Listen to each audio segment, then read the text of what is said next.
A big warm welcome to everybody to the 21st Kilbrandon Lecture. I'm Claire Burns, I'm the Director of CELSIS, which is a Scottish Government funded improvement centre for children's care and protection based here at the University of Strathclyde. And I'll be chairing tonight's lecture and discussion. A big thanks to everybody who's come tonight and making the effort to come along. I don't think you'll be disappointed that you made this effort after work tonight.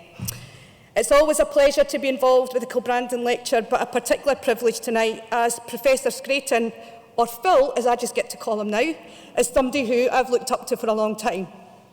And certainly since the first time I picked up the book on Hillsborough and couldn't put it down. I am aware, however, of a potential conflict between us, Phil, and that is who can actually claim to be the home city of Kenny Dalglish, but we'll battle that one out later. I think you win on that. We win on that one, okay.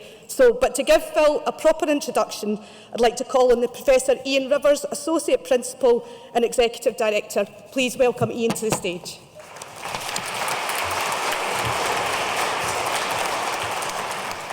You'll be pleased to know I have a written speech, because if I don't, I can go on for hours and I don't know where I'm going to end. So, good evening. It gives me great pleasure to welcome you to the 21st Kilbrandon Lecture. I'm delighted that we are able to welcome Professor Phil Scraton to the University of Strathclyde. I, like you, very much look forward to hearing Professor Scraton's contribution to this long-established lecture series. There have been many distinguished lecturers since the lecture was inaugurated. We've had Donald Dewar, our inaugural First Minister for Scotland, Sir Harry Burns, Scotland's former Chief Medical Officer, the writer and broadcaster Frank Cotterill-Boyce, and in 2022 we had the opportunity to hear from Professor Anne Skelton from the University of Pretoria. The committee, which Lord Brandon established in 1960, led to the formation of Scotland's unique and globally respected approach to care and justice for young people, the Children's Hearing System. The hearing system is designed to ensure that children's needs, as well as their deeds, are considered whenever legal proceedings relating to care and justice concerning children arise. Since its inception, the system has contributed immensely to the care of children and the greater respect for their rights and their futures. The Kilbrandon Lecture series is a joint venture with the Scottish Government and the University of Strathclyde. The lecture was initiated by the University of Glasgow Centre for the Child and Society and is now hosted by Strathclyde School of Social Work and Social Policy, and I'm really pleased to see so many colleagues from there here this evening. I'm especially pleased that Miss Claire Burns, Director of CELSIS, has agreed to chair the question and answer session following the lecture. Gives me a night off. We will also hear from Shumila Ahmed, Managing Director of Resilience Learning Partnership, and Neil Hunter, the Chief Executive of the Scottish Children's Reporter Administration. It is also a pleasure to have with us Elliot Jackson, who's the Chief Executive Officer of the Children's Hearing Scotland, and many Children's Hearing panel members and reporters. We're joined too by representatives from the local government and the voluntary sector, Police Scotland, the Scottish Government, and academic colleagues from across Scotland. And I'm also delighted to have in tonight's audience individuals actively engaged in the lives of children and young people across Scotland. This includes social workers, healthcare workers, teachers, members of the legal profession, and very importantly, students and young people. You are all very welcome, and I hope that you enjoy this evening immensely. The Children's Hearing System touches all of the professions and services that interact with Scotland's young people. For this reason, this lecture series considers the vast range of issues that can impact on a child's upbringing and explores how together we can make Scotland the best place to grow up. And this lecture is now an important part of our university calendar. You may know that the University of Strathclyde was founded by Professor John Anderson during the Enlightenment to be a place of useful learning. The instructions in his will asked that this institution also be a place open to everyone, regardless of gender, status, or income. Values that you will recognise as being in keeping with the ethos of the Kilbrandon Report. We remain committed to useful learning.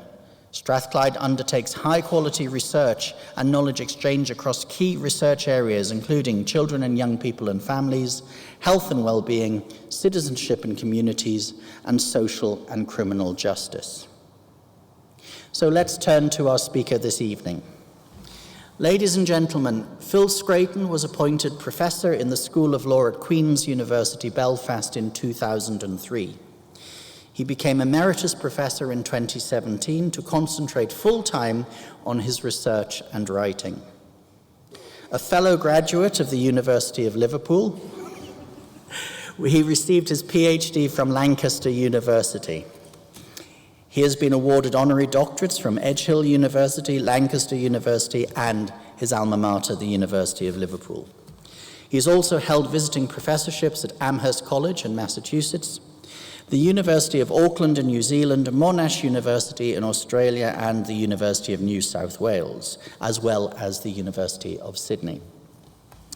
His primary research interests focus on controversial deaths and the state, rights of the bereaved and survivors following the deaths in contested circumstances, the politics of incarceration, and children and young people in conflict with the law. He is the co-author of reports from the Northern Ireland Commissioner for Children and Young People on Children's Rights and the Northern Ireland Human Rights Commission on Women in Prison. He was appointed to the Liberty Advisory Committee on Deaths in Custody and more recently was a member of the Justice Working Party into Inquests and Public Inquiries. Having founded the Hillsborough Project in 1989, he co-authored 2 extensive reports on the disaster. In 2010, he was appointed to the Hillsborough Independent Panel and led its research team, based at Queen's. In 2012, he was the principal author of the panel's groundbreaking report, Hillsborough, and was seconded to the family's legal teams throughout the 2014 and 2016 inquests. In 2018, he co-convened a community-based international research program at Sydney University on deaths in custody and during arrest. In 2020, he co-authored I Am Sir, You Are a Number, the report of the Independent Panel of Inquiry into Circumstances of H Block and Armagh prison protests from 1976 to 1981. He was the lead researcher of the Irish Council of Civil Liberties study Death Investigations, Coroner's Inquests and the Rights of the Bereaved, published in March 2021. He was also appointed by the Northern Ireland Assembly to the 3-person Truth Recovery Panel, working with survivors of mother and baby institutions, the Magdalen laundries and workhouses. Incredibly important work. He co-authored its report, Truth, Acknowledgement and Accountability, in October 2021.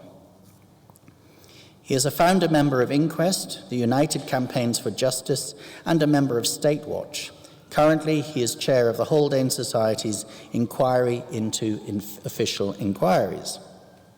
So, ladies and gentlemen, it's now my great pleasure to invite Professor Phil Scraton to deliver the 21st Kilbrandon Lecture. Phil. Thank you so much, Ian. Thank you.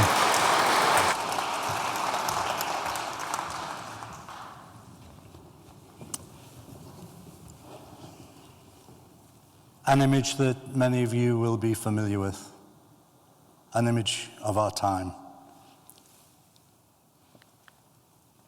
I'm not a poet, but I felt it needed some words to go alongside it. As the sea withdrew on its twice daily ebb, golden Mediterranean sands speckled with washed-up cargo, not for bounty hunters nor trophy seekers, but body bags and unmarked graves. From this well of suffering and fractured lives, politicians seized a callous opportunity. Susan Sontag ask the question, what do we do with such knowledge of faraway suffering? It seems normal for people to ignore the ordeals of others. We don't get it. We truly can't imagine how dreadful, how terrifying, and how normal it becomes. Can't understand, can't imagine. Let's just take stock for a second of the time we live in. 315,000 grave violations against children in conflict across Africa, Asia, the Middle East, Latin America, verified by the United Nations between 2005 and 2022. 120,000 children killed or maimed. 105,000 recruited or used by armed forces or groups. 32,500 abducted. 16,000 children forced into sexual violence. According to UNICEF this year, 16,000 attacks on schools and hospitals, more than 22,000 instances of denial of humanitarian access for children. 11,500 children killed in Gaza, 9,000 seriously injured, 1,000 amputees, 1,400 children killed or injured in Ukraine.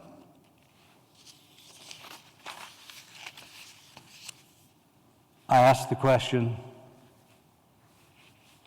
that Howard Becker wrote and questioned in 1967, whose side are we on?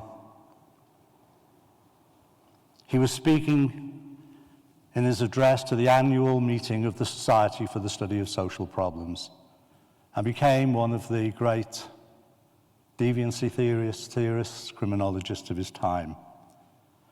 He was saying that contemporary sociologists studying problems that have relevance to the world we live in are caught in the crossfire, to have values or not to have values. It was not possible, he said, to do research uncontaminated by personal and political sympathies.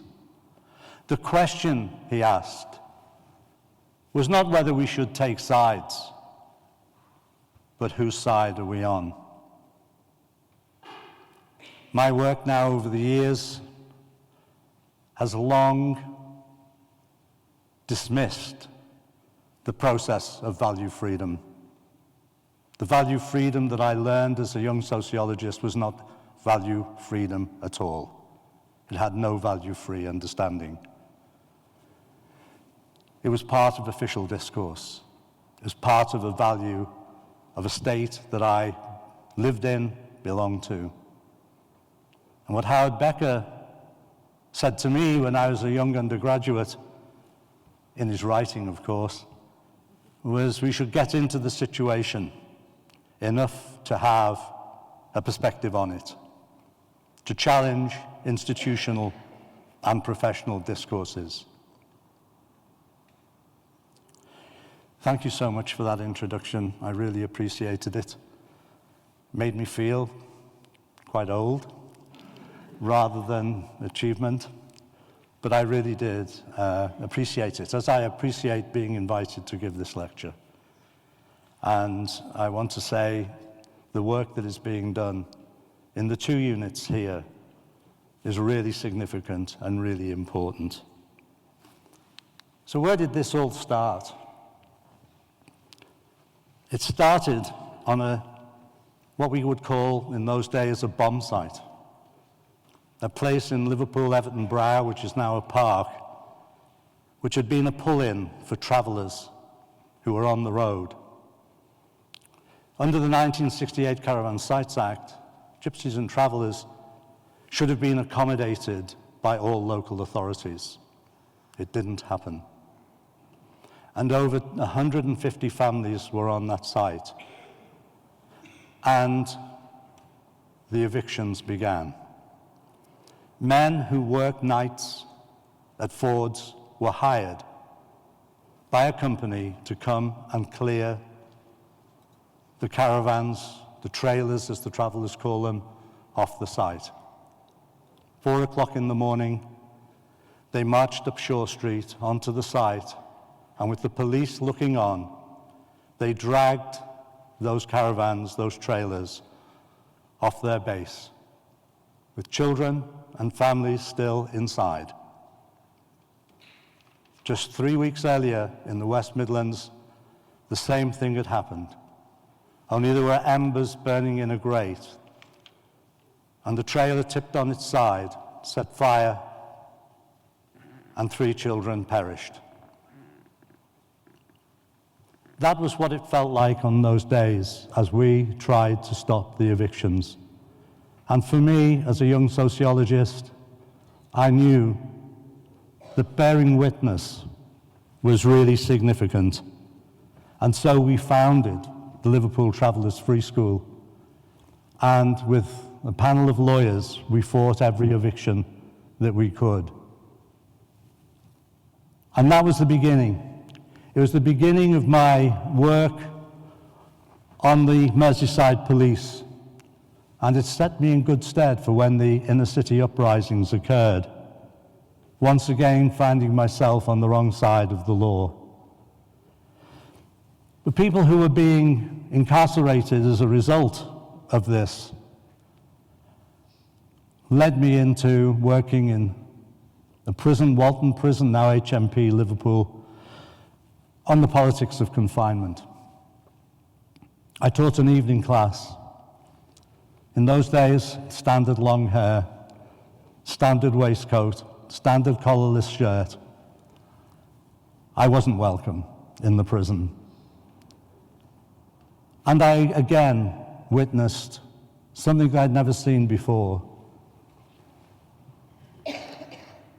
I make no bones about calling it what it was. They had the shit detail. That was where prisoners, often 2 and 3 to a cell, deposited feces out of the windows of their cells, and every morning a detail of men went and shoveled it up and put it into a wheelbarrow. And I personally witnessed the treatment of me going into that prison as a so-called do-gooder. And that started me thinking about what is done in my name in prisons. That led eventually into my work on Glenacle here in Scotland, and the work on the young offenders detention centre, deaths in custody.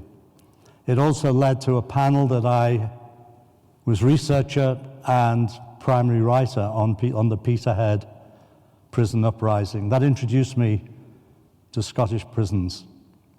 Soon after, I was working on deaths in state custody, and I'm a founder member of Inquest.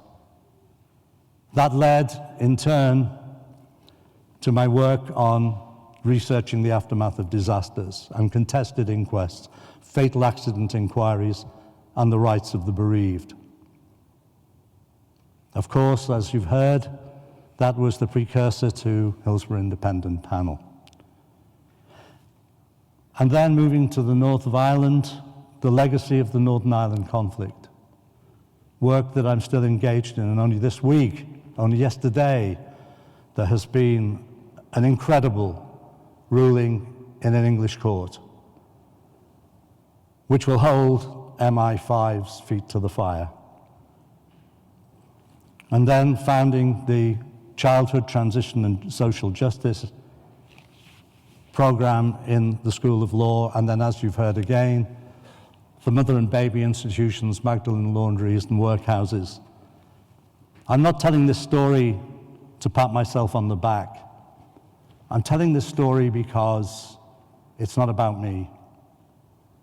It's not about me. It's about the wonderful people that I've met en route, the wonderful people whose lives have been blighted, and damaged, premature death, and also death at the hands of the state. So where does this come from? What does it lead me to?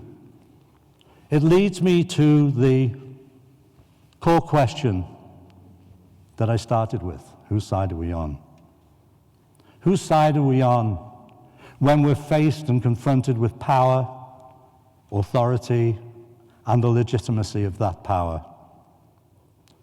The hands of the state, state institutions that wield that power, regardless of the political party that's actually in session at the time. The state, which is that amalgam of party politics, civil servants, and those who support its authority. And what this creates is official discourse. It creates the reports, it creates the outcomes of so-called investigations, often serviced by academics. It creates a discourse that is not an alternative discourse. What I want to propose, and what my work leads me to, is not the view from above, but the view from below. And that's not meant in hierarchical terms. What it's meant is to say that our work must bear witness. If it does anything, it has to bear witness. It has to bear witness to the testimonies that we hear in terms of the examples I've already given. It's about recovering truth. Truth recovery is the essence of what I do. Not in a grandiose way, but in a way that seeks it, hears, creates alternative truths. But also in doing that, it challenges the deceit of the state and other powerful institutions that creates the official discourse, that is plumbed into our media, a media that rarely questions much of what goes on. Hillsborough, 30 years of work, 30 years to discover and uncover the real truth and have it acknowledged, of 97 people dying at a football match, men, women, and children. This wasn't the north of Ireland. How did it take so long? Because it was about challenging the deceit of the state and the organizations that created an official discourse. It's about what C. Wright Mills, and another influence on me as an undergraduate, the sociological imagination. It's what C. Wright Mills specifies as turning personal troubles into public issues. The troubles of those that I've worked with. What do I glean from that? What are the issues that I can identify from that? So much is talked about in the work we do, whether it's professional courses, sociology, even in law, about agency, that we all have personal agency. Yet, maybe reluctantly, some of you came tonight. That was an act of agency. I turned up tonight, an act of agency. But agency, when it's actually placed in terms of these structural issues that I'm talking about, what does that really mean? And the hope that I have is that because some of us in positions of influence can operate in an alternative way, create an alternative discourse, we can become agents of social change. There are people in this room I know for a fact are agents of social change in their communities, working against all odds, working in professions that have been depleted, working in neighborhoods that have been laid waste. But still, that work is done because you know that you alone are the initiators of social change.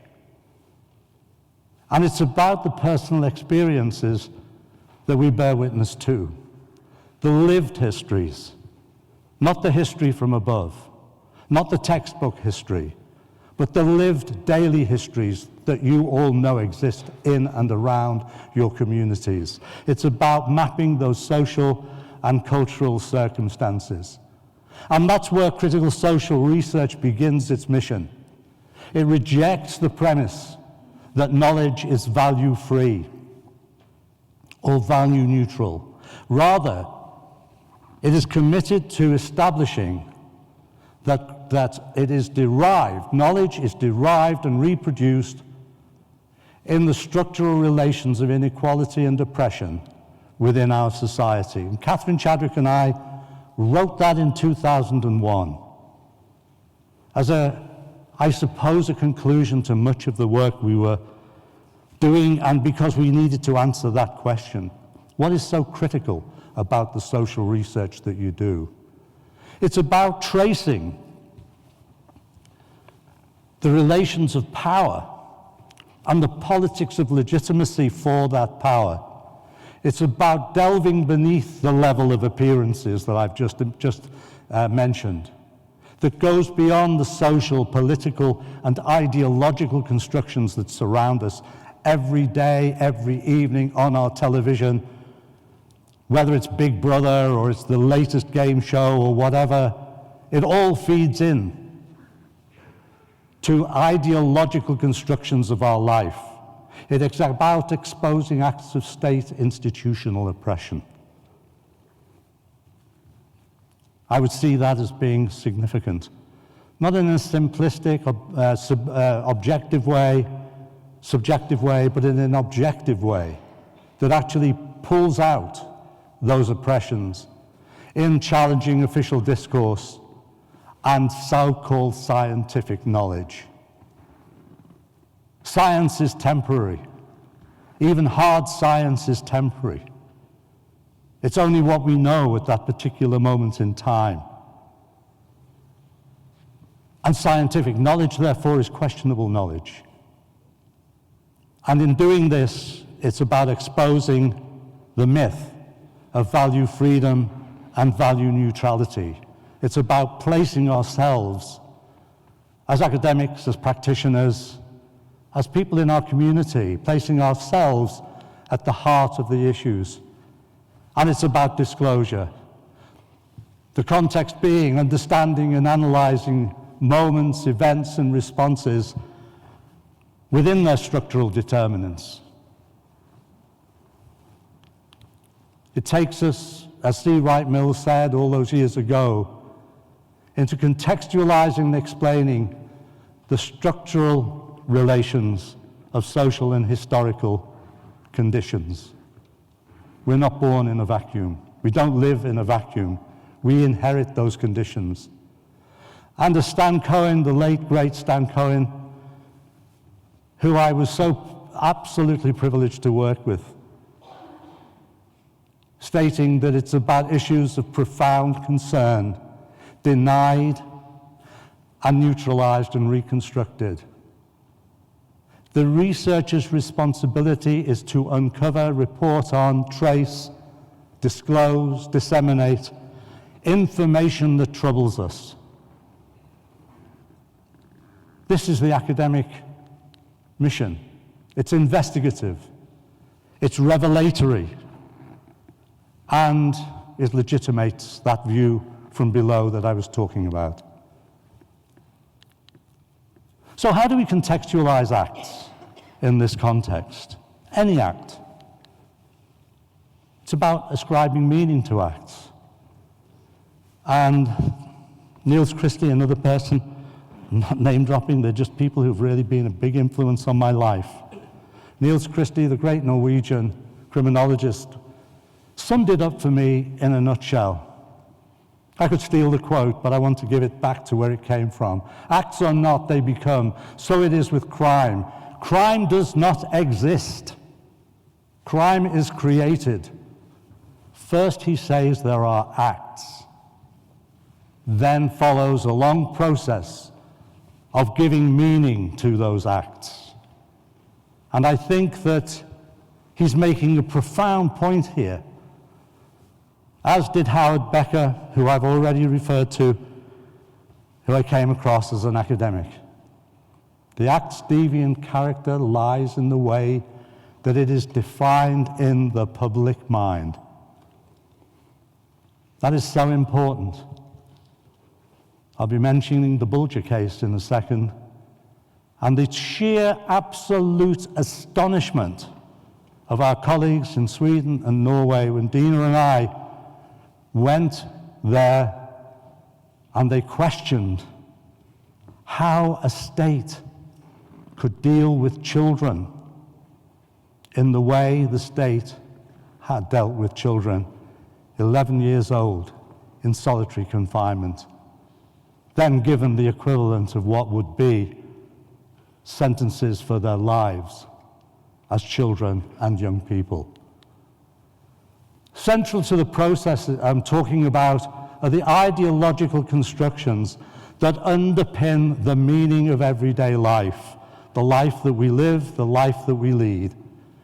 These are not simply personal and social issues, social and personal lives. They're about institutionalization, about how institutions contain us in a whole host of ways. And in this, as I've already hinted, marginalization plays a significant role.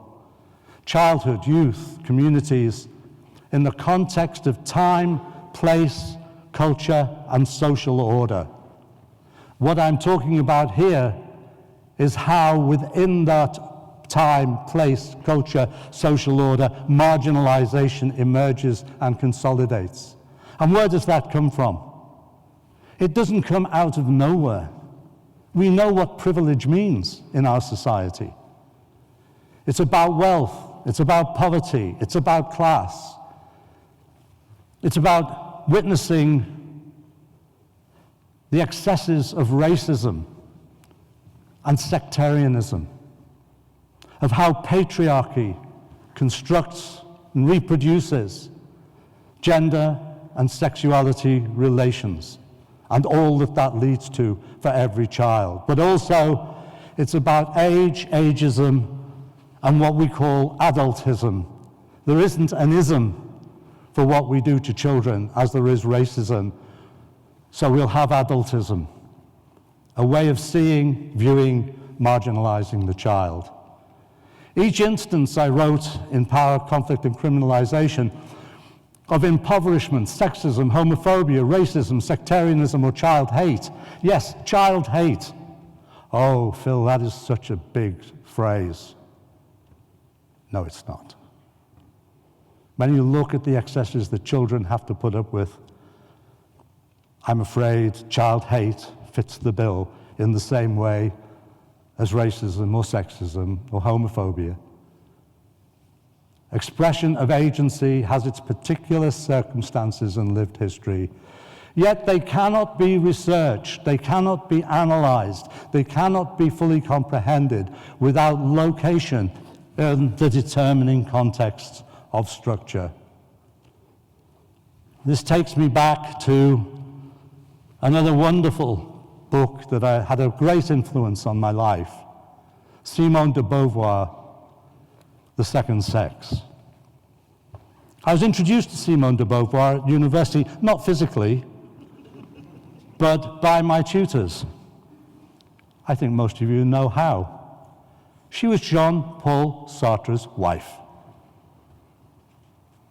No one introduced, I read social philosophy. I never once saw anything that Simone de Beauvoir had written until I came across a second-hand copy of The Second Sex.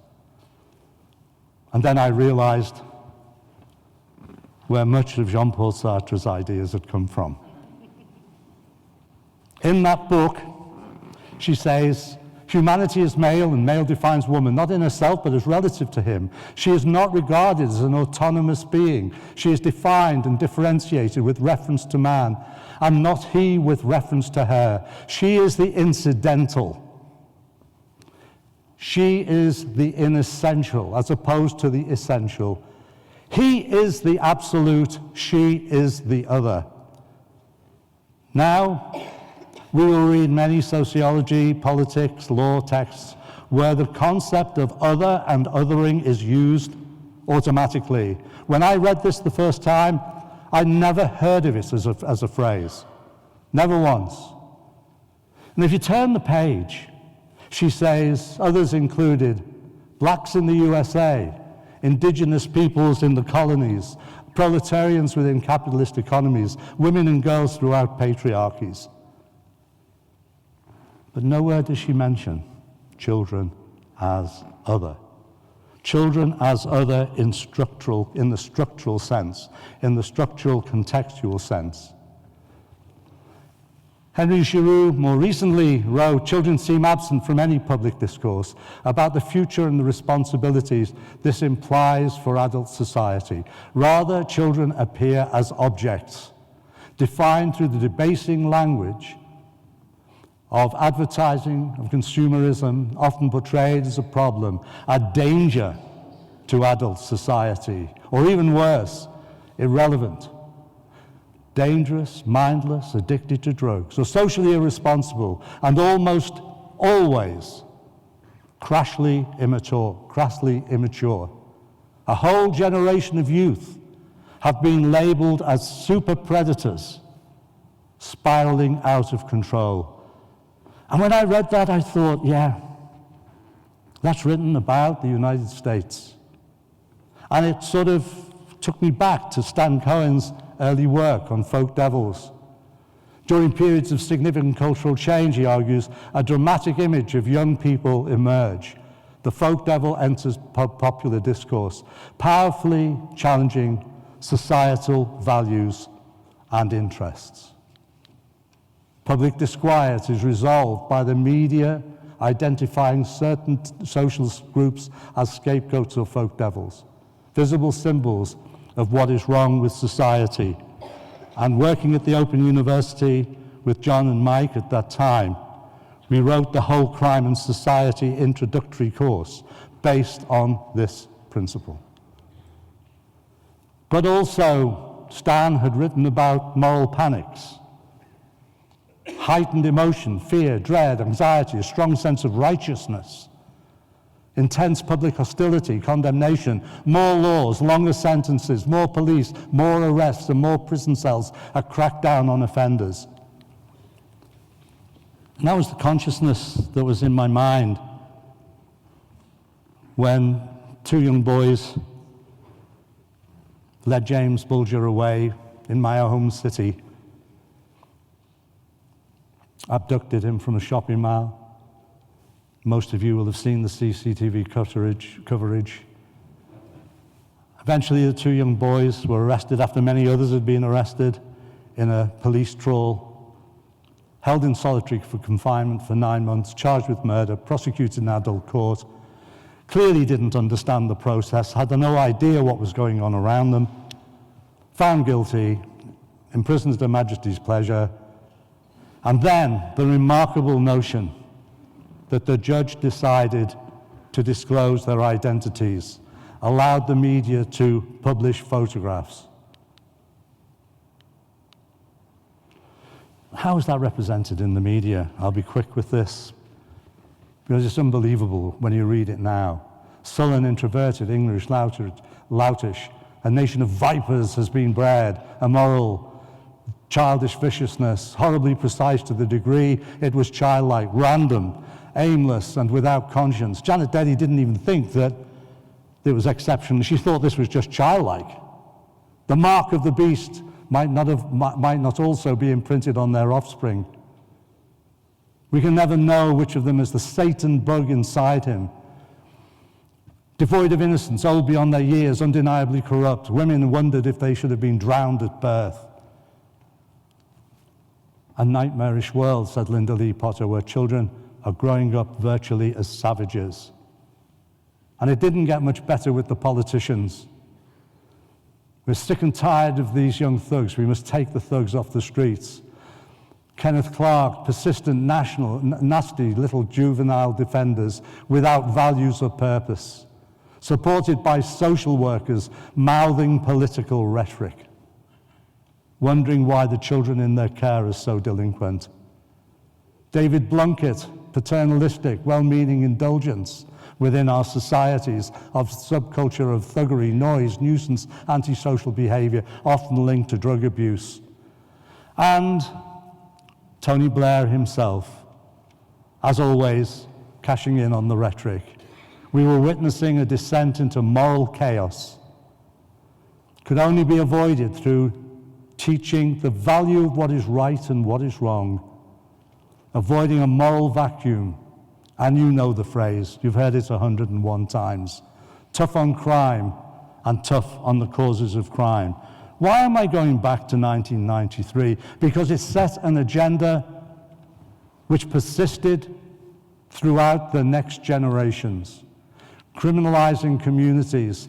So much so that when Stan Cohen revisited what he'd written in Folk Devil's Moral Panics, he made the comment, by the end of the decade, a Labour government, he said, in power, the imagery of the folk devil appeared benign. In fact, he was saying that by now, what he'd written about as folk devils appeared benign. What we'd moved to was a discourse of essential offenders, a moral discourse of sin, monstrosity, perversion, coupled with a medical model of sickness, pathology, and untreatability. That synthesis is so significant to all that followed. What we were seeing was a perfect example of political opportunism, media amplification, and public outrage. And it worked. We now had essentialist offenders. And I'm sure many of you in this room have witnessed this rhetoric when targeted at the marginalized, the destitute, the dispossessed in our communities. The clampdown had to come. It had to reaffirm moral order and social discipline. And out comes the phrase, imported from the United States, zero tolerance, community surveillance. The legislation that followed, crime and antisocial behavior criminalized, without people even giving it thought as to what constituted antisocial behavior, targeting children, young people, parents, neighborhoods, communities. And this gave not only credence, but legitimacy to regulation and control through the development of differential policing within our cities and towns, criminalization, and of course, incarceration. Demonization. These were the front page newspaper and inside pages. A process through which individuals, groups, or communities are ascribed public negative reputation associated with pathological malevolence, represented as evil. While ideological in construction and transmission, demonization has tangible consequences in social and societal relations. It wasn't happening in a vacuum. It was feeding new policy, new legislation, new training programs. And in case we have any doubts about that, this is the imagery from the north of Ireland that is relatively recent. Every bus stop had playing out or playing up. Do you know where your child is? On a major display. Then what comes? Stop loitering on your property. The mosquito devices are introduced, even at McDonald's. And here we have Operation Exposure in the north of Ireland, established precisely to deal with these issues. I'm not going back to the times of James Bulger now. I'm coming up to date, gradually. This was put through everybody's letterbox. And what was inside it? This. If you recognize any of these people who've not been convicted of any offense, if you recognize any of these people, contact the numbers on the leaflet. Children, photographs taken from CCTV coverage, put through the letterboxes of families. This was in direct contravention of international standards, as so much of the discourse has been since, and so much of the policy and practice has been since. Those of you who know your Beijing rules will know very clearly that the modern approach would be to consider whether a child can live up to the moral and psychological components of criminal responsibility. That is, whether a child, by virtue of her or his individual discernment and understanding, can be held responsible for essentially what is seen as antisocial behavior. And in Rule 17, strictly punitive approaches are not appropriate. Retributive sanctions should always be outweighed by the interest of safeguarding the well-being and future of the young person. Clearly, a process which was not happening. In fact, the very opposite. And in the UNCRC, Article 37b, the arrest, detention, imprisonment of a child shall be used as a measure of last resort and for the shortest period of time. I've deliberately not delved into the depth and breadth of my research, but I felt I needed to, in terms of what Linda Moore and I were uncovering in the human rights research in prisons in the north of Ireland. Our work is about asserting the right to know. It is investigative, it's revelatory. It breaches the inside-outside physical divide by informing the outside of what happens on the inside. It achieves the view from below by the view from within. And that is reporting, recording, interpreting mind-numbing routines, as well as the harsh punishments and occasional cruelties that act within prison as an institution, bearing witness to the humiliation and lack of self-determination normalized in the lives of the incarcerated. When we were doing the research in Northern Ireland prisons, we met Kira, wonderful young woman, brilliant artist. I'm sure many of you would know Akira. Been trafficked in her own community from 11, exploited by the men in her community, growing up in real oppressive circumstances, and thereby transgressing the law. She actually went into prison initially when she smashed a glass and threatened somebody with it, and they put her on remand in an adult prison as a child.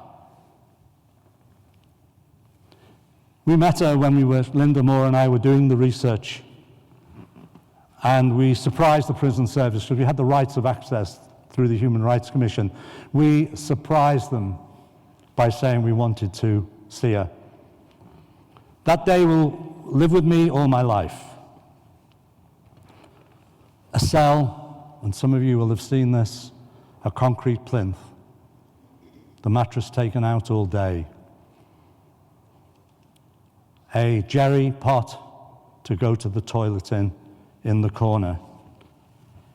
And when we went in, I said, Kira, you might not want us to be in here, and as a man, I'll willingly leave and leave Linda with you. She said, no, I want to talk to both of you.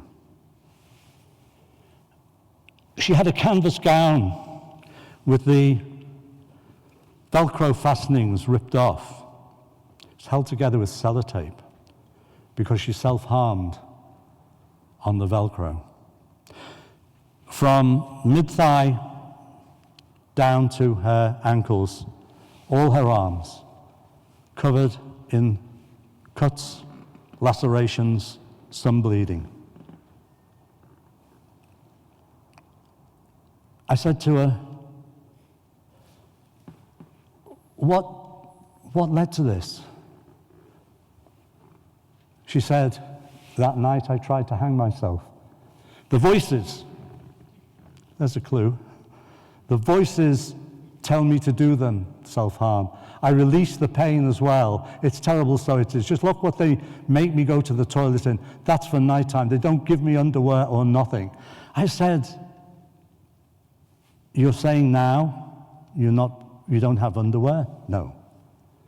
She said, it's hard. I said, can I ask you a very personal question?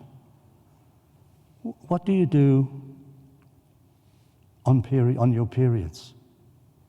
She didn't even hesitate. She looked at me and she said, they give me a sanitary towel and I have to trap it between my legs. No privacy or nothing. Your dignity's taken away. They just said it's your own fault you're behind the door. I came out stunned. I've been in prisons for years. I'd never seen anything like this. And I came out, the prison officer said to me, you wouldn't have got any sense out of her. And I said, oh yeah, we got a lot of sense out of her. And he said, so she made allegations. I said, oh yes, she made allegations. And he said, don't believe them. They're not true. And anyway, if you think they're true, we'll just deny them. I said, how are you going to deny them? He said, well, we'll say that she never said it. I said, sorry, Buster, but here's the tape recorder. I'm not going to repeat the language he used to ask me how I'd got the recorder into the prison. I put it back into my bag. We went out, and the next morning I was in court and had her freed from those conditions, and the next day freed from the prison altogether. We know we had a big impact on her life because she talked about it for so long afterwards. And she turned her life around, and her brilliant art became her passport to a measure of success. And then in her late 20s, she died of cancer. Annie Kelly, I know this case not because I met Annie, but because I gave evidence in the court against the prison service. This was the last letter she wrote home. At the end of the day, she'd been in prison since she was 15, on and off, just like Kira. I know that if anything happens to me, there'll be an investigation. I never ripped the mattress, which she'd been accused of, or blanket, nor did I block the spy hole into the cell. And it's her words, so the spelling is hers. So if I take pneumonia, it'll all come out. I think you can only last 10 to 12 days without drinking, because then you'll dehydrate and your kidneys go. I've no intention of eating or drinking again, so they're beat there. I know they'd all love me dead, but I'll make sure that everything is revealed first. And we became the conduit for those revelations, but it never saved her life. And Frances, this was written in her diary. Time to die. Today has been an okay week and day, except that this evening the voices are getting really bad. I can't put up with them much more. These were such telling statements. We all know what voices in the head means. There was a code blue tonight, that's an emergency, on the wee lads in Elm. Code blue is when someone has hung themselves and died, so we're locked up all night. And a young boy did die that night. If these voices keep up, there'll be another code blue tonight. I already have a noose made and ready, but I can't do anything until the night staff do the alarms. Then I have an hour. I've got it planned, and tonight is the night. And tonight was the night. And finally, in the vast amount of statements taken from children and young people, is Joseph. Joseph, final note from prison to his mother, again quoted with permission. Ends with, Mummy, I love you to bits. Don't let this upset you, please. Stay strong for Granny, Mummy. I really love you, Ma. It's not fair on you coming and sitting with me, my life in jail. Don't let this get you down. Me and Granda, who has already died, will look after yous. We'll be watching you all. Have a good life, Mummy. I'll help as best I can from above. Love you to bits. So as an academic researcher, what do I do with this? I'm not a newspaper reporter. I'm not somebody making television programs, although they have been made on all these lives. It's what we give to the inquest. It's what we can do at an inquest that might change the lives of others. We can't bring them back. The institutional failures that we managed to establish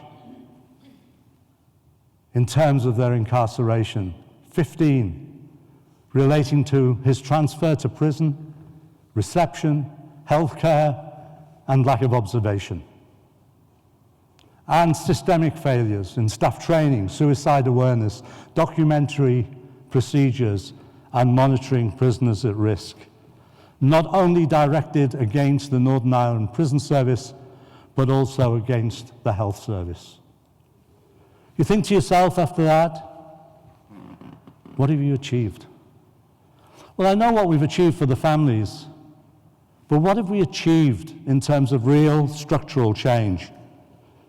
We're now in the process, having made a short film on the life of Joseph, which you'll be able to get online. We're now in the process of making a long film. And it takes me to a woman who I first read when I was much younger, when she wrote the wonderful book, If They Come in the Morning. She is now a prison activist and a professor in California, and a wonderful person. She argues quite obviously what we all think is supposed to be happening in our societies. The prisons are a last resource. And if we're to have them, they have to be humane, habitable environments without bolstering the permanence of the prison system. And if we have to have a justice system, it should be based on reparation and reconciliation rather than retribution and vengeance. She states a constellation of alternative strategies should be created. Revitalization of community education at all levels. Comprehensive, universal, free physical and mental health care. She's talking about the States. We supposedly have that, but we all know it fails abysmally. Not because of the people who are administering it, but because of under-resourcing.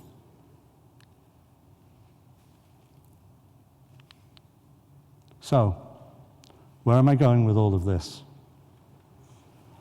If it has any meaning, if all of those projects have any meaning, they're about the promotion of social justice, about seeking an end to poverty, securing essential service, mental health well-being, access to age-appropriate information and full support through the life cycle, effective state-community relations and support and consultation, inclusive, active participation throughout the lifespan, meaningful participation, celebrating diversity, challenging and defeating discrimination, addressing misogyny and homophobia, challenging racism, sectarianism, and segregation, dealing with fear, the fear that is inculcated into our communities by a media high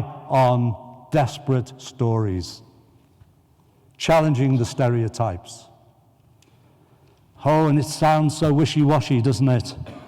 Creating hope through opportunity. For me, hope is all we have. Hope that what we do will make a difference. Hope that we will be listened to. Hope that many of you in this room, in professional practice, in research, and as citizens, you are attempting in your work to create that hope through knowledge and understanding and intervention. Promoting not criminal justice, but social justice through rights compliance. And establishing a critical rights-based agenda. That is the heart of social justice. It's not just a shopping list.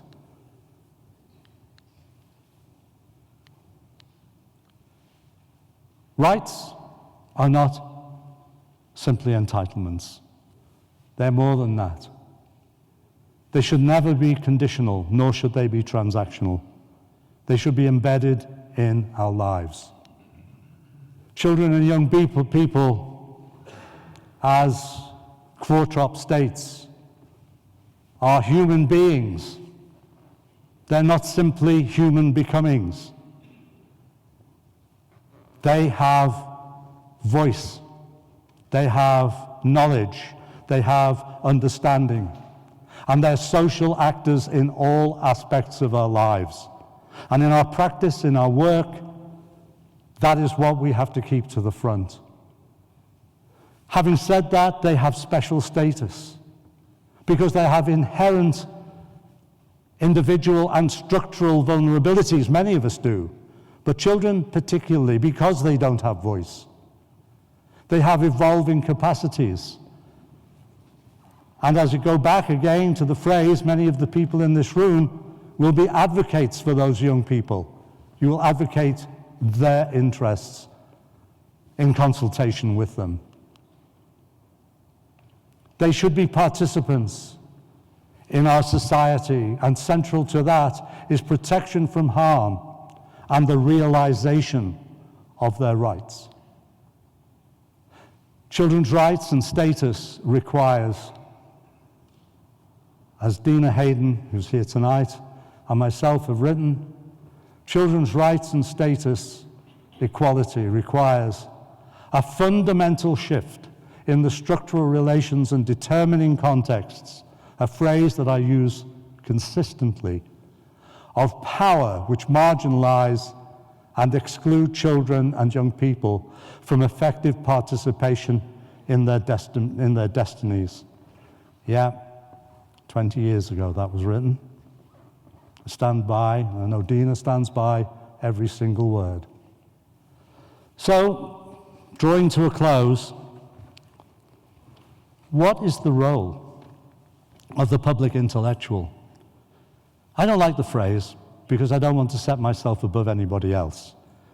It's not mine, but it serves. As somebody who's engaged in the research, yeah, I use my intellect, but I work in the public sphere. So what is my role? It's to reject the careful silence, the patriotic bluster and retrospective self-thinking, self-dramatizing apostasy, and to challenge the patriotic nationalism, corporate thinking, sense of class, race, or gender privilege.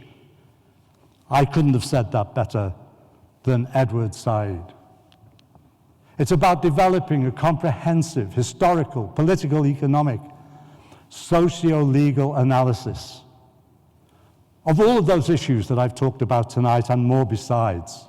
It's about recording the immediate circumstances and aftermaths of any given event which involves children and their exploitation. The experiences of individuals, of community, and the impact of the media coverage. That is our responsibility to expose. Engaging with investigations and inquiries, and I've sat through enough of them to know what that feels like. And I incorporate inquests into that, fatal accident inquiries, establishing liability, revealing the institutional tensions and contradictions that exist, and revealing the organization's interests, whether it's a single organization or multiple organizations.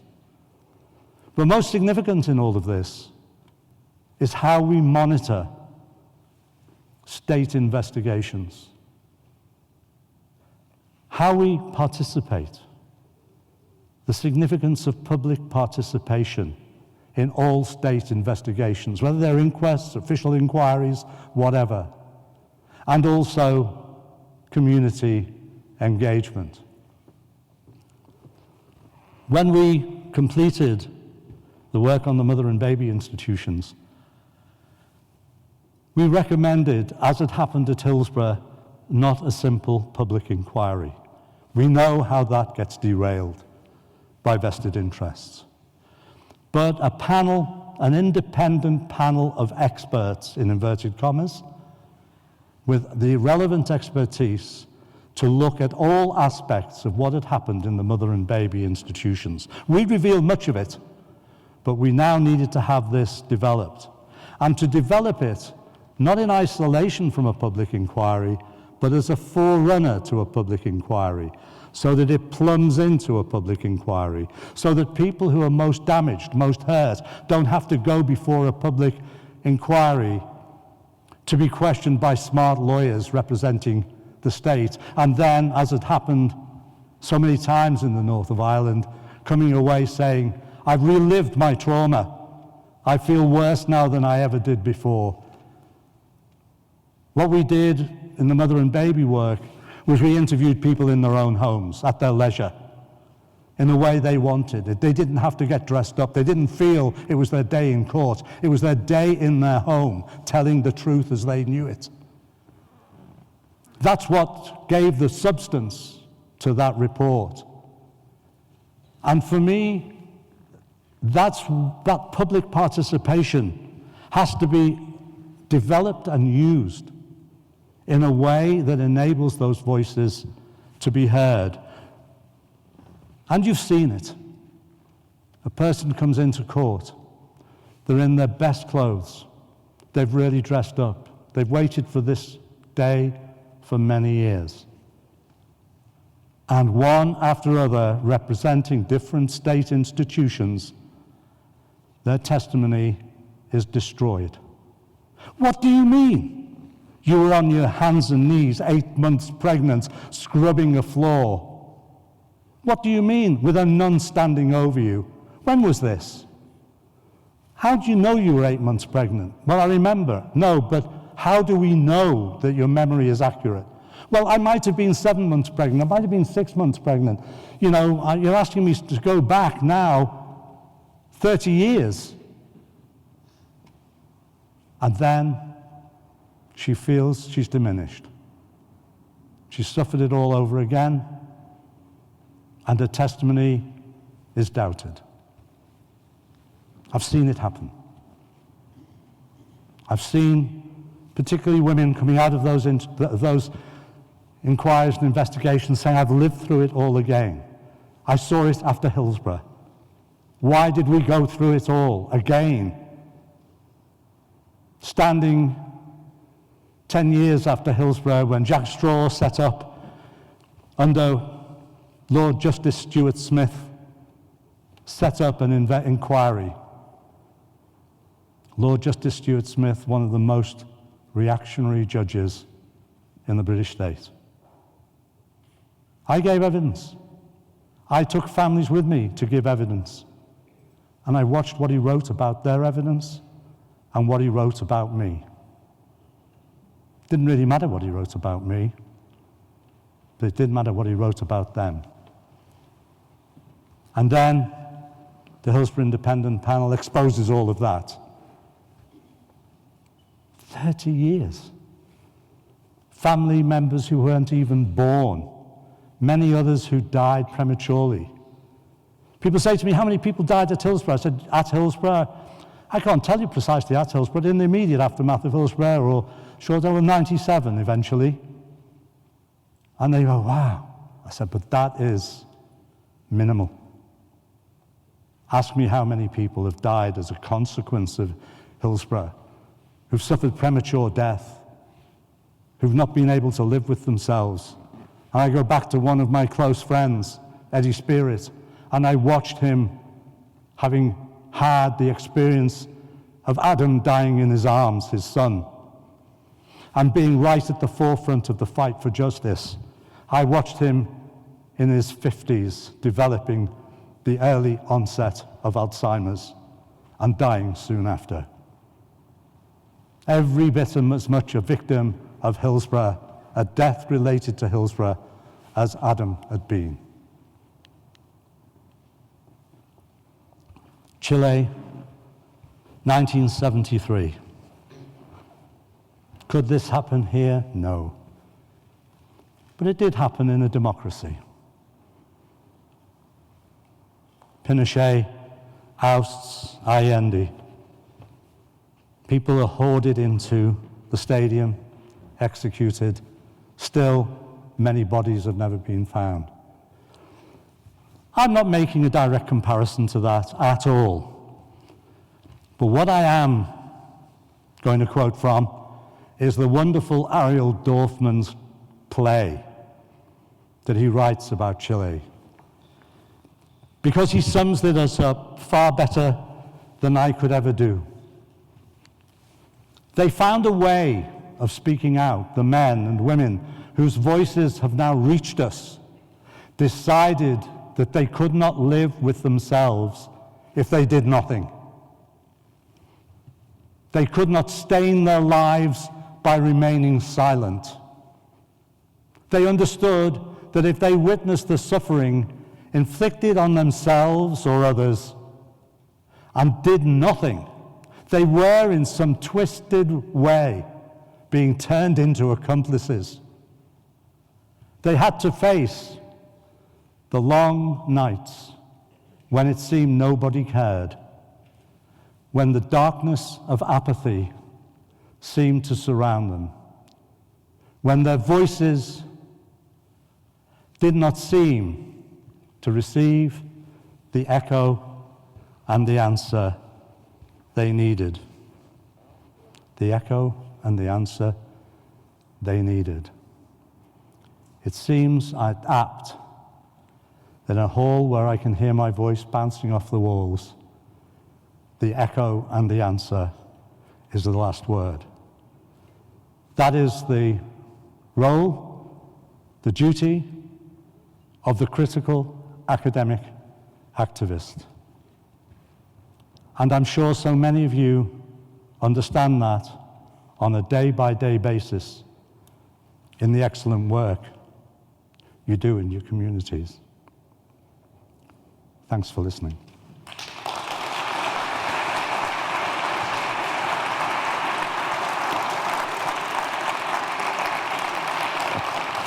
Thank you for such powerful words for us Thank you so tonight. And I think as well, you talked about being stunned, and I think you've left us with that feeling as well. So, thank you. We're going to ask a couple of people now to respond to Phil. So, first of all, I'm going to ask Neil Hunter, who's the Principal Reporter and Chief Executive of the Scottish Reporters Administration, to step up and reflect on Phil's words.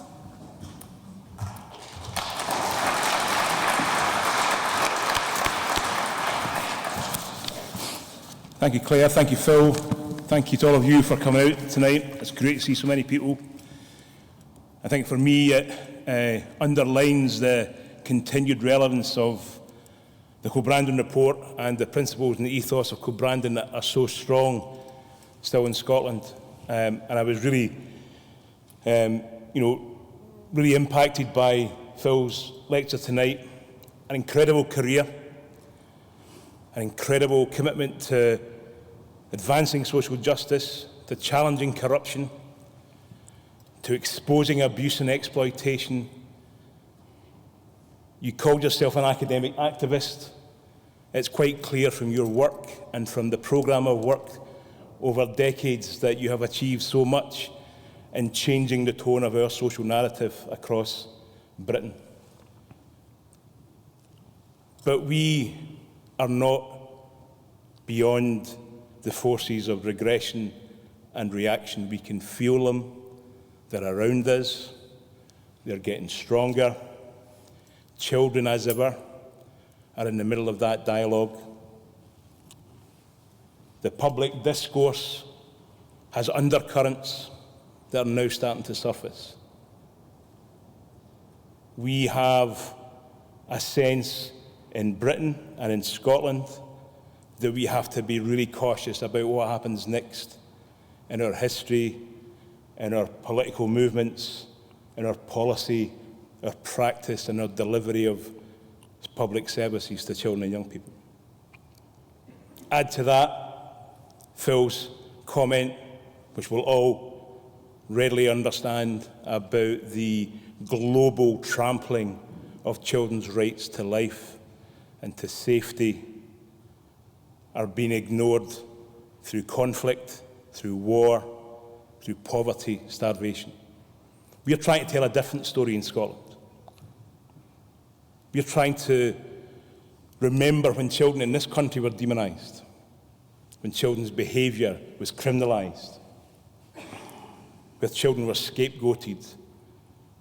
We still see some of that in our country, those cruel culture wars that try and divide people from each other are still very prevalent in our day-to-day political discourse.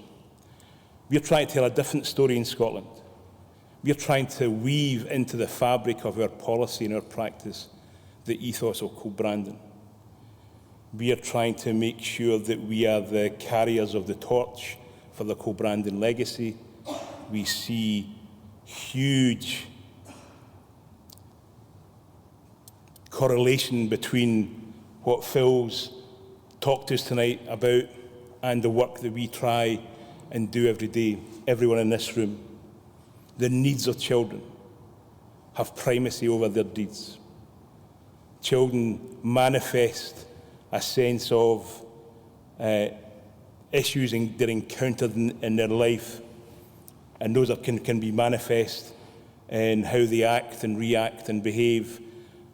We have a focus on the social, emotional, psychological needs of children, the familial, the educational needs of children. Nothing was more important to Kilbrandon than that notion of social education. We have a direction of public policy in this country which has taken us in a different direction if you compare it to that of the early 2000s, not long ago. But time is running out to deliver on those changes. I see in this audience tonight panel members, social workers, children's advocacy workers, safeguarders, and of course, from my own organisation, Children's Reporters, every day trying to do their best for children and young people in Scotland. We're very proud to be torch carriers for Kilbrandon, and that's most evidently expressed through the work of Scotland's Children's Hearing System, which I'm proud to be part of. We're about to launch landmark legislation in Scotland. By July of this year, we'll have incorporated the UN Convention on the Rights of the Child in our domestic law. We've made a real commitment to Scotland's children through the promise in relation to love and compassion and belonging and safety and how we deliver services and support for children and their families. We're in the midst of putting a care and justice bill through Parliament, which for the first time will mean that children up to the age of 18 could be protected through our welfare-based approach. For the first time in Scotland, children will be removed from prison and custodial settings.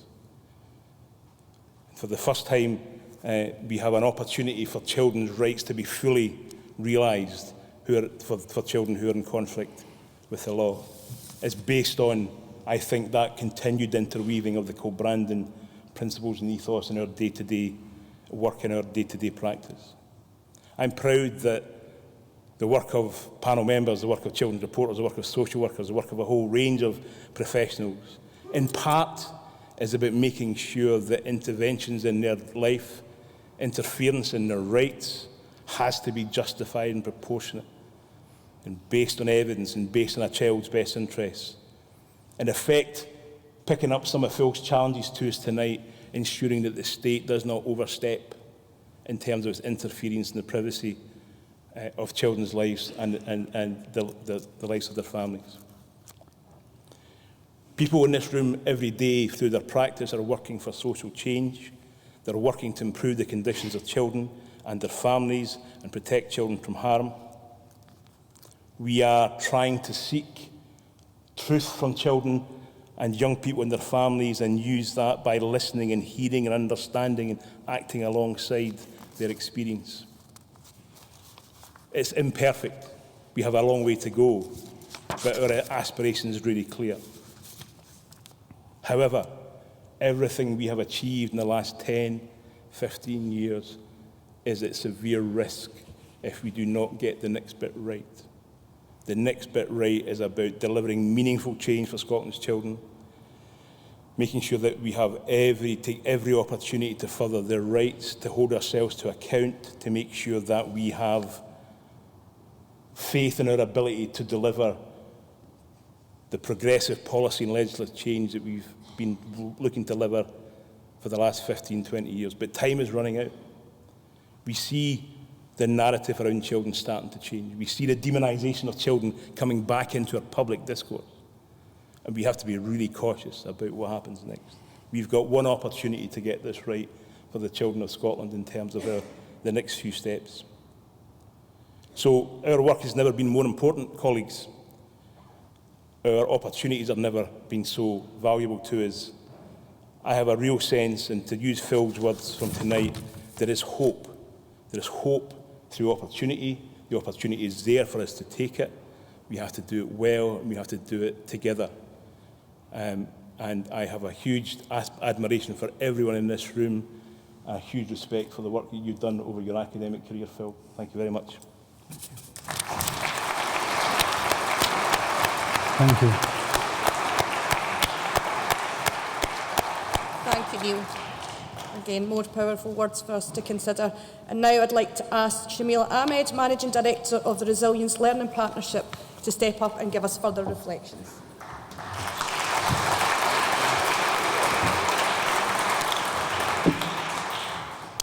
Thanks so much, and I just can't start talking without acknowledging what an absolutely gorgeous venue this is tonight that I'm in. It's a privilege to speak in it and to follow your very authentic and meaningful, but also very heartfelt lecture, Phil. So a great privilege to do that tonight. Phil's lecture was about the marginalisation and criminalisation of children and young people in this country. But I want to talk to you about another isation, the traumatisation of our children and our young people in our country, often at the hands of the state, as Phil mentioned earlier in his lecture. I was one of those children, and as a young person, I was often described as disruptive. It was often written down about me, or said directly to me, actually, by teachers, social workers, the police, and the like. Because I was disruptive, very disruptive. But that's because I was reacting and responding to the complex trauma, the poverty, and the other adversity that I was living. It was chronic, it was cumulative, and it was interpersonal.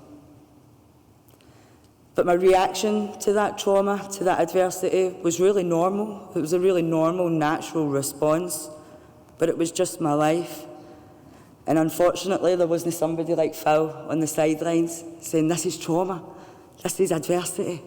They're going to marginalise you for this in the future. They might even lock you up for it. It was just the life I lived. And that's exactly what's happening and has continued to happen to our children and young people in Scotland. They're reacting to the adverse, traumatic, and at times absolutely horrendous and devastating circumstances. Again, often state-induced, that they're experiencing. Yet we continue to, and as Neil mentioned, it's on the rise, marginalise, criminalise, and even institutionalise them for it. I know this story only too well, and so instead, I think what we should be doing, rather than criminalising, marginalising, institutionalising, is actually realising the widespread prevalence and impact of complex trauma in this country, in Scotland. 1 in 5 adults in this country have lived experience of complex trauma in childhood, and that childhood complex trauma is either physical or sexual abuse. We should be responding in new ways that are recognising there is a different way to do this. It's been mentioned by Phil, Neil, and that as CYCJ, as I often like to say, are a beacon of light in showing us how to do good research and policy walking alongside children and young people who are in conflict with the law. We all just need to get better at implementing that policy throughout a full system, not just the criminal justice system, and absolutely through a trauma lens.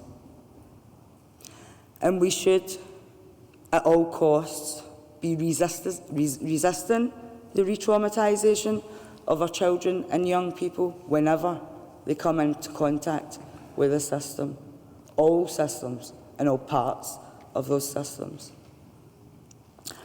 Lastly, I want to finish with a message of hope, so I'm so glad you did too, Phil and Neil. As mentioned previously, I was often labelled as a disruptive young person, yet now in adulthood, with 2 degrees under my belt, 6 years at uni, and a successful lived experience-led organisation, I'm often called a disruptor by other people. Oh, you disrupt leadership thinking, Shamila. You disrupt how we think about our organisations and systems when you come in and deliver training in the way that you do. Yet as a child, that label of disruptive was what got me marginalised ultimately, what got me criminalised, and what absolutely re-traumatised me time and time again at the hands of the system. What kind of message does that send to our young people? How very confusing, and not just for a young person, I still get quite confused by it to this day. So rather than marginalise, rather than criminalise or traumatise our young people, let's humanise them, or rehumanise them actually, in many cases. Let's ask not what's wrong with this child, what's wrong with these young people, but what happened to this child, what happened to these young people. Those children that we can often be so quick to label as disruptive, let's help them understand now, and I mean right now, as we all walk alongside them and their families and their communities, and let them know that in fact they are the disruptors that we need in our future. Every one of those kids has the potential to stand here on this stage and respond just as I have tonight, and we need to make sure that they know that. We can't just hold on to that hope in our minds and hope that it happens for them. They need to know and feel that hope too. Again, I want to thank Phil for his wonderful lecture this evening, Neil for his response, CYCJ for the opportunity to be here tonight and talk to you all, and Celsius for hosting. Thanks so much for listening. I hope you've all had a wonderful night. So I don't know how you follow any of that. So thanks again to Neil and Shamila. And Shamila, thank you for giving us your truth, your testimony. So we've got a short amount of time for questions. We are running over, not a surprise there. So we are running over, but we do have time for some quick questions. Actually, I don't care if they're quick questions or not. If they're important questions, then just ask them. So anybody want to start? Thanks for an amazing presentation. I'm Andy Kendrick, retired Professor of Residential Childcare in Celsius, and I was the chair of the Scottish Human Rights Commission Interaction Review Group, which oversaw the national response to historic abuse in care. One of the points you made, Phil, and I know that the work you did on the Magdalene laundries was based on a human rights-based framework, was the importance of participation. And I think one of the it's really a point, and it's to support what you're saying, is the importance of participation. We had survivors of abuse in care involved in the interaction review group. They steered us, they monitored the implementation of the responses done. But God, it's a difficult job. Those individuals, their voices hadn't been heard when they were children. Their voices hadn't been heard over the years, and they felt their voices still weren't being heard, even though they were involved. And I think I just want to say that how important it is to try and get beside individuals, to support them in their journey, and the point you made about trauma as well, because they hated authority. They hated the government. At times they hated me. But you've just got to stand beside, and I know you've done that, Phil, throughout your life. And I just want to underline and thank you for the work that you've done over the years. Thank you very much. That's very kind. Hello, Phil. Thanks for a great lecture. Really enjoyed that. Would Shamima Begum have lost her statehood under Scotland's distinct and separate legal system? Would she have lost her statehood?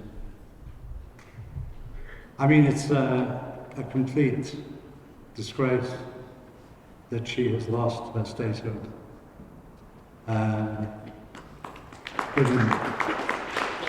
Given her position, given where she was at the time as a child, given all that she went through, the idea that the only thing I will say is the idea that you hold up a folk devil, which is what she has become,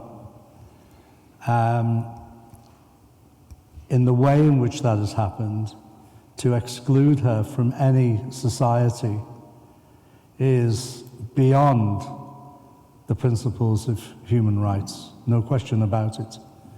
And I'm not sure whether a change in the British government will make that difference. I'm not sure whether the leaning on the judiciary will make that difference, but there is no question in my mind that it is an exemplar case of long-term institutional stripping of who she was as a child, stripping of her citizenship. It's beyond comprehension for me, and that's all I can really say. I just wonder if Neil Shamila wants to... Neil, you might feel that's an unfair question, but I just wonder, given you work in the questions being posed around the children's hearing. I couldn't answer your question about the difference in treatment in Scottish law, but what I can say is I saw a surprising thing in the paper the other day, and it was from a surprising source, from Jacob Rees-Mogg, actually. Surprising in so many ways, but just underlining the fact we only have one class of citizenship, and for the state to be able to strip someone of their citizenship it is unjustifiable. And I think what we forget in all of this is she was 15 when she left the UK. And I would like to think, with all of our commitment to compassion and a focus on children's rights in this country, we would, I couldn't guarantee it, but I would hope that we would take a different view. And I think probably, I hope that the body of public Scottish opinion would be that this is an outrage. Any other questions? Yep, so there, and then we'll come over here as well. Hi, I'm a children's panel member, and I'm just interested in knowing how the panel feel we can deal with the effects of the media, such as the recent case of the killing of Brianna Jai and the way that that's been dealt with, and the fact that those two young people, we know everything about their lives, but in the Scottish system, how might that, how might that have evolved in the Scottish system? There's never a justification for naming children. And when that happened, it just took me straight back to the Bulger case, and the justification that was used, that the media would have released their names anyway, is to me a dreadful state as to where we've got that a court is allowing what would be the vitriol of the media to determine its judgment. So even if that had been the case, and I'm damn sure that the media would have moved heaven and earth to actually find a way of releasing their names, it wouldn't have been done in our name. I think that I have a real commitment to the idea that anything that is done by state actors, whether they're in the legislature, the executive, or the judiciary, is done in our name. And that, to me, was a judgment that was coloured entirely by a clear wish to head off a media. That was the excuse that was used. But to me, it's opened the door. It's opened a very big door, or reopened the door that was there at the time of the Bulger case. And if nothing has been learned from the Bulger case, and obviously it's my lifespan, so I can talk, and it's also my city, if nothing's been learned about it, I mean, the destruction of those boys' lives and the continual wheeling out of James Bulger's mother, totally understandably, with vitriolic commitment against those two boys. I completely understand that. But to use that as a main principle of arguing that disclosure is appropriate, to me, is, I think, I'd go as far as to say, is it's an abdication of process. And once it's happened, it can't be, once it occurs, it can't be remedied. And we know the outcome. We know the outcome of naming and shaming. We know it because there are enough cases to show us that people can never live their lives appropriately again. And it panders to the argument that if this had been in the United States, they could possibly have been eventually executed. And that, to me, if we go down that line and sort of say this is a moderation of the potential of execution, where have we got to in terms of our consciousness? And when we were, I was saying last night, when we were in Scandinavia, we witnessed firsthand the outrage of the idea that children would ever be named. There's one case in particular, the death of Silje Ridegaard, where she was killed by two boys. And the minute that it was discovered that it wasn't an adult that had killed them, the newspaper never covered the case again. Newspapers or any form of media. And the last thing I'll say on that is that both of those boys had full-time social work intervention from that moment onwards, staying with their families, supporting them. Try and say that on Newsnight and see what response you get, you know? Neil, do you want to come in? Neil, do you want to come in here, Neil? Come on. You got a mic down there? I think Shamila's hiding the mic. I just wondered, Neil, again, just in terms of your role. So, I think this working. It's got a slider on it, if you just... It's on mute.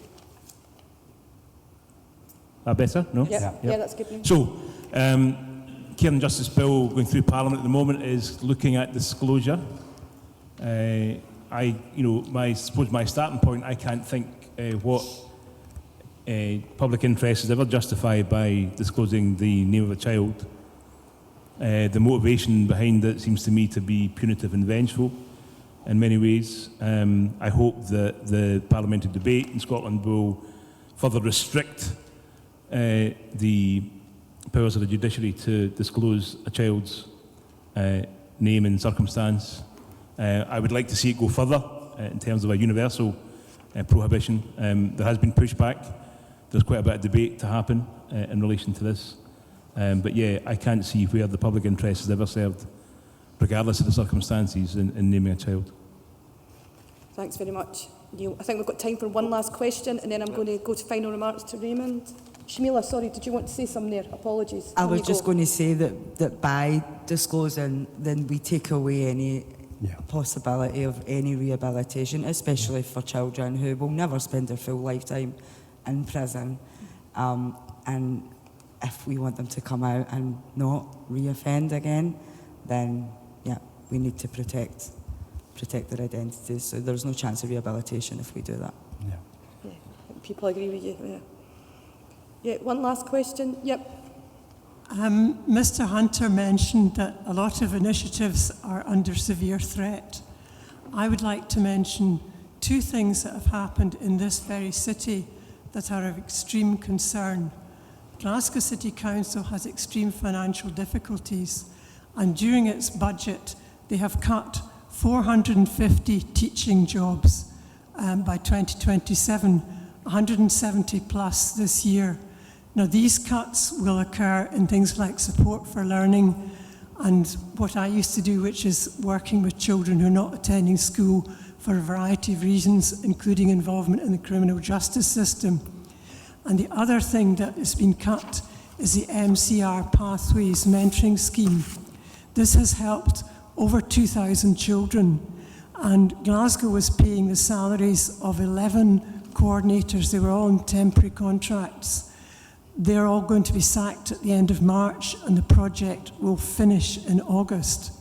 How do we persuade governments and people in authority to put money into schemes that work and help to keep children who suffered adverse childhood experiences and who are either involved in the criminal justice system or in danger of becoming involved in it, to help keep them out of it? How do we get that money? I obviously can't speak about the specifics, but I'll answer the question in exactly the same way as I answered a question in a different talk with Dina last night. I think that the power that we have collectively is our only hope. I think that academics, practitioners, activists in the community have got to find a way of coming together. And I'm not going to instruct people to do this, but it's my firm belief that real change, when so many of you in this room are beaten down, I mean, people talk about that we have it so good in academic life. Well, those days have gone. The mass amount of students that we have to teach, the amount of work that is expected, has debilitated the potential of doing really positive, critical research. And that is undermining the knowledge base, but also more significant than that is the attack on social and community work, which you've just illustrated, and on teaching, where to say to social workers, community workers with it, incredible caseloads, that you have to unite and find a way of actively challenging the direction of travel that you've just actually outlined. Where do they get the resources? Where do they get the strength to do that? My only feeling is we're at a period in time which happened in many, many years ago in terms of workers' rights. And the reason I'm alluding to that is that when people had nothing left in their jobs, but the possibility of being sacked, of being laid off, of being undermined, they formed strong trades unions. And we have to go back to that in a city where that history is so incredible. We have to go back to that mentality of finding a way of carrying the load collectively. We can't do it as individuals. It can't be done as individuals. It's too big.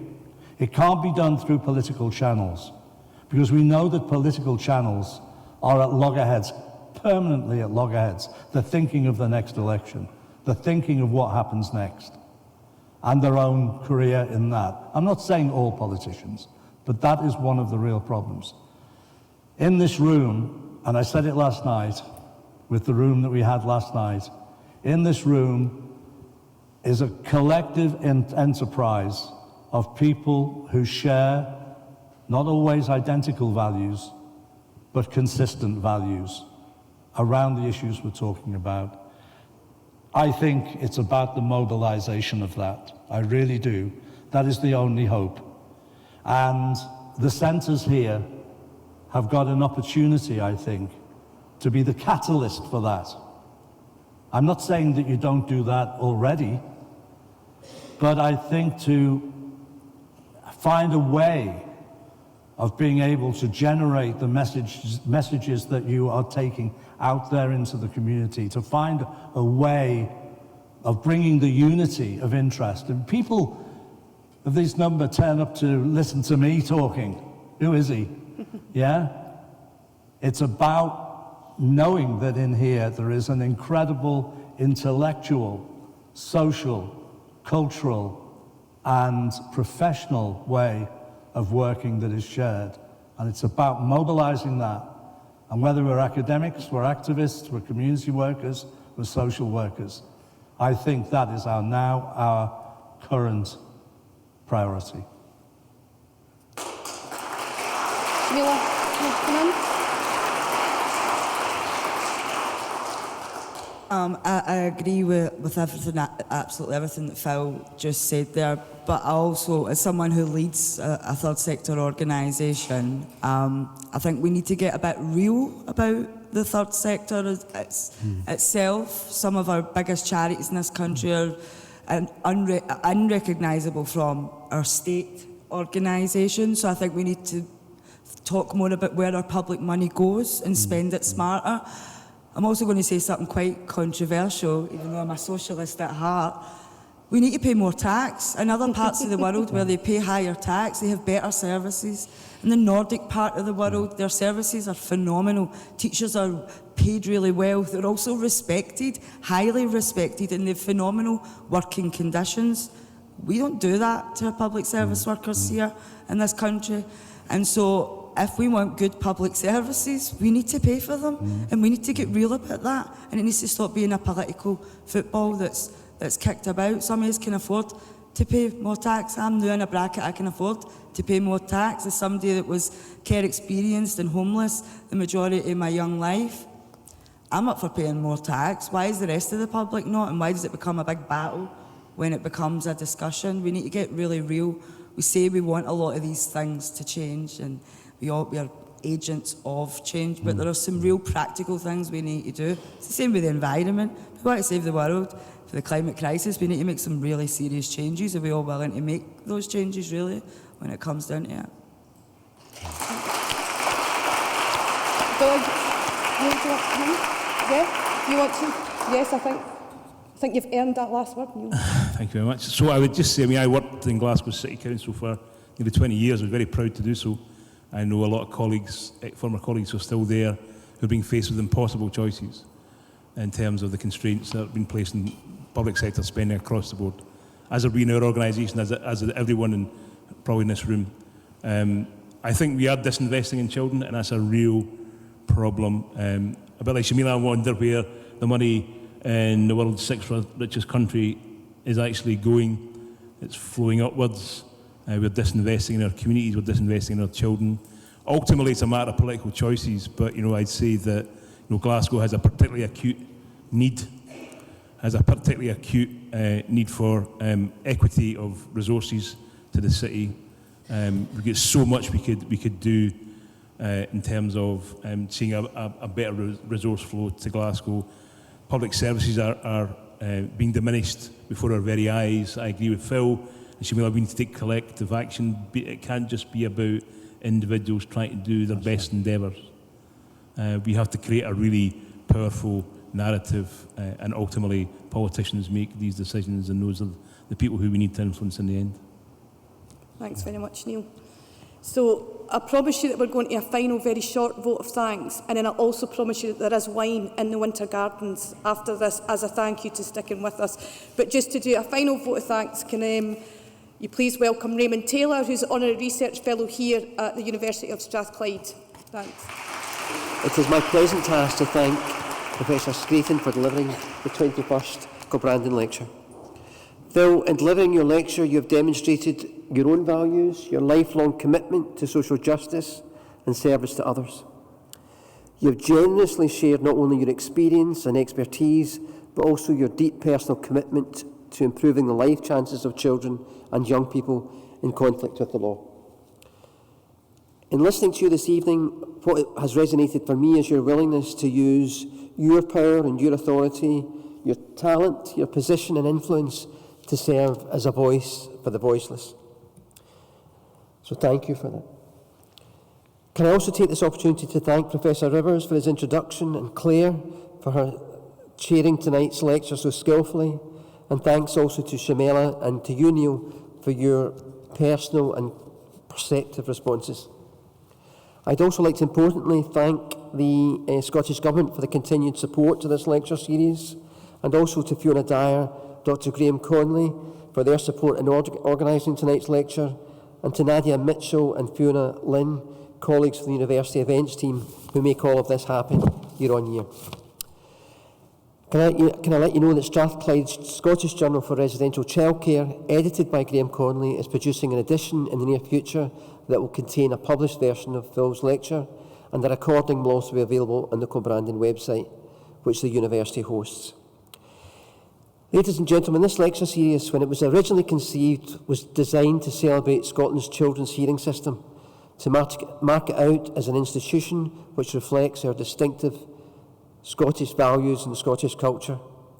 It is an important means of ensuring that Kilbrandon's vision of an effective and integrated justice and welfare system for children and young people, something that we all continue to work to achieve, is passed on to future generations.